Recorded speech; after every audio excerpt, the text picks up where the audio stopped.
I thought we were going to talk about the plagiarism of the Thai Dorito. Isn't that what this is about? Really? Yeah, and we could do that too. Yeah. Accusations arose that specific elements from the Last Jedi screenplay were plagiarized from fan fiction. So, I had forgotten there was actually a Dorito, a Thai Dorito. So Thai fighters that have Doritos for wings. They have Doritos for wings. There's so much lack of creativity that, of course, it's plagiarized. New accusations arose that editing techniques in The Last Jedi were plagiarized from Escape in L.A. Of course, we know this, but anyway, that's pretty funny. These are all coming from Ichibaka. Disney Star Wars is dumb. His awesome blog, DisneyStarWarsIsDumb.wordpress.com. So check him out, of course. And I think he's still got an Indiegogo running, or at least that just ran. So back it. If you're part of Phantom Menace, if you are a Phantom Menace, or if you appreciate what the Phantom Menace does, then you should support his cause.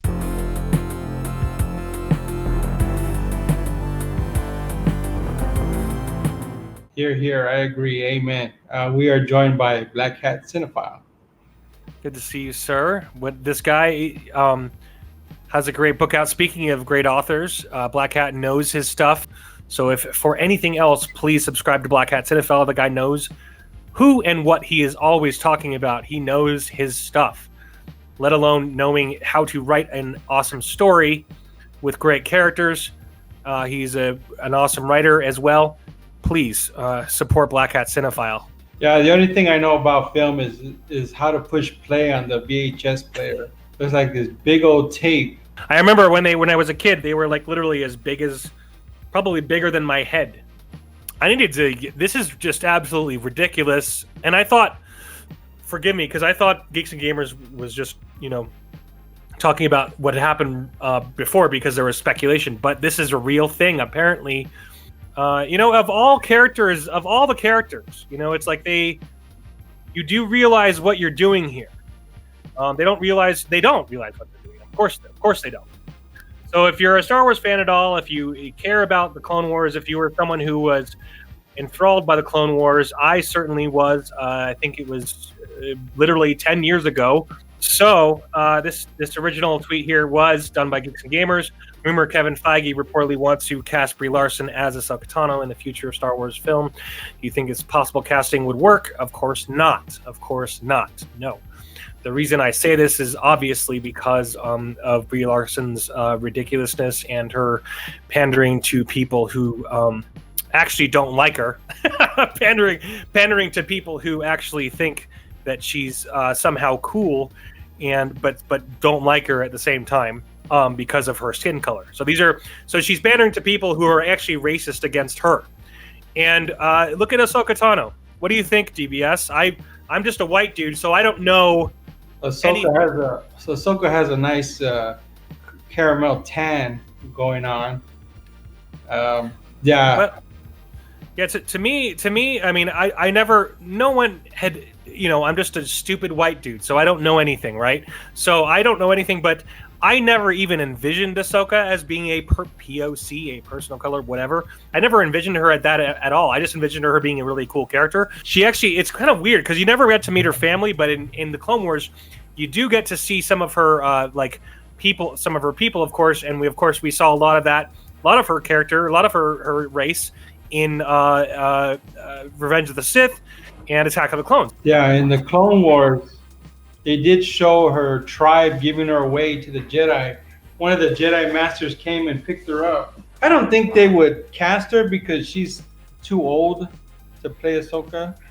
Well, I mean, it all depends on where they're putting in the timeline. It's a Togruta is the name of the species.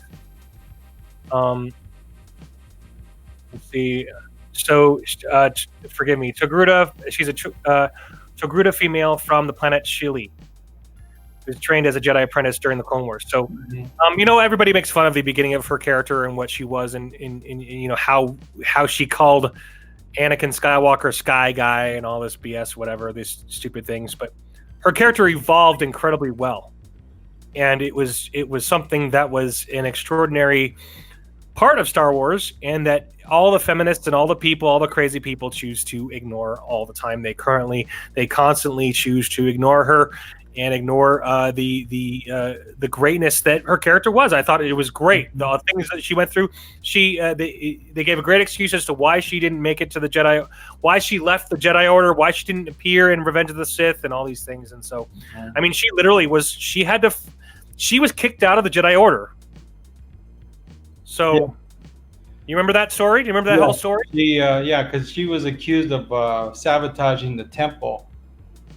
But then she was cleared of all charges, and they asked her to come back. She's welcome back, and she turned it down. She walked away for a while. Well, she had lost trust because they had distrusted her. And it's such a beautiful story. It's a beautiful, tragic story. And so she, you see her later show up in Rebels with white lightsabers, and she's kind of, she doesn't consider herself a Jedi. She never considered herself part of the Jedi Order, which is very interesting. It leads to a lot of interesting arcs. So you could tell stories that happen right in there. And I get where they're going with this. Yeah, she like became a gray Jedi, even though it's not a thing. It's not canon, but she became a gray Jedi. Apparently she's not. It's so freaking stupid. But anyway, there's a lot of crazy reactions. Let's look at these reactions real quick here. So, but if you have not seen the Ahsoka arc that happens, I think it's season 4 and season 5 where she ends up going through what she goes through to get out of, leave the Jedi Order and everything. Her whole the story between her and Anakin is freaking awesome. So once again, it's the Togruta. She's a Togruta from the planet Shili, and this is something that it's really cool. That type of the Shili Togruta race that I first saw was introduced, I believe, in the Clone Wars, in Attack of the Clones. I mean, the movie. This article, last month, we learned that Marvel Studios chief Kevin Feige was lending a hand in Lucasfilm. Of course, everybody was up in arms about it.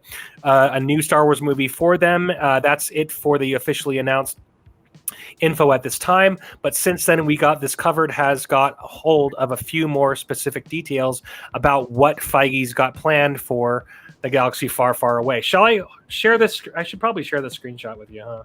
It's probably a good idea. No? Yeah. Okay, so last month we learned that Marvel Studios chief Kevin Feige is lending a hand. Lucasfilm, of course, everybody had talked about it. That's it for the officially announced info at a time. But since then, got a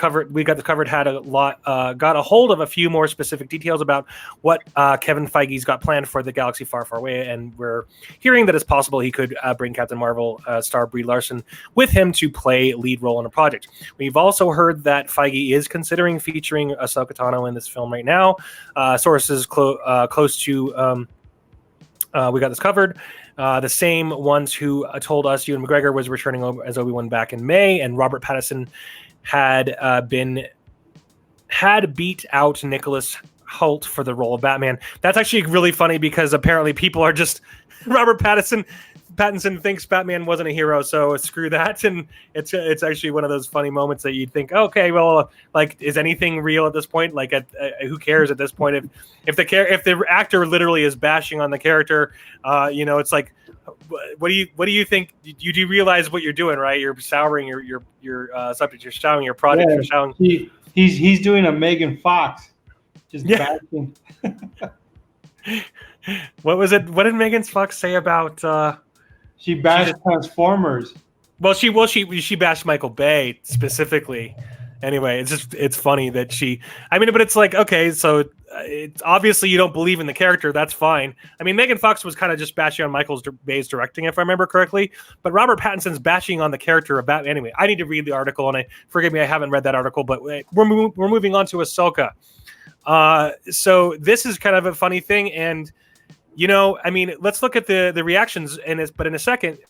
Once again, they're so far out of touch. I mean, I always thought of Kevin Feige as being someone who's kind of in touch. He's still got kind of his he's still got one foot in the grave, or excuse me, one foot in the fandom, one foot in the Hollywood bubble. He's still somewhat soiled by the perpetuating evil SJW evil communism that's taking over that whole madness. But for me personally, I think that it's that's something that he's always been able to steer clear of to a certain degree, to a most degree. But then of course, what was it? I think it was literally about 6 or 7 months ago. He's like, Brie Larson's the most, or excuse me, Captain Marvel's the most popular character in the MCU. She's when her comics were tanking and nobody was buying the comics. It was literally dying, and the comic industry is dying. Literally, he's just constantly going on and on about how Captain Marvel is really, really popular when she's not. Right? The lies, continuous lies. So once again, continuous lies, built upon lies, built on a throne of lies. Right, Shani?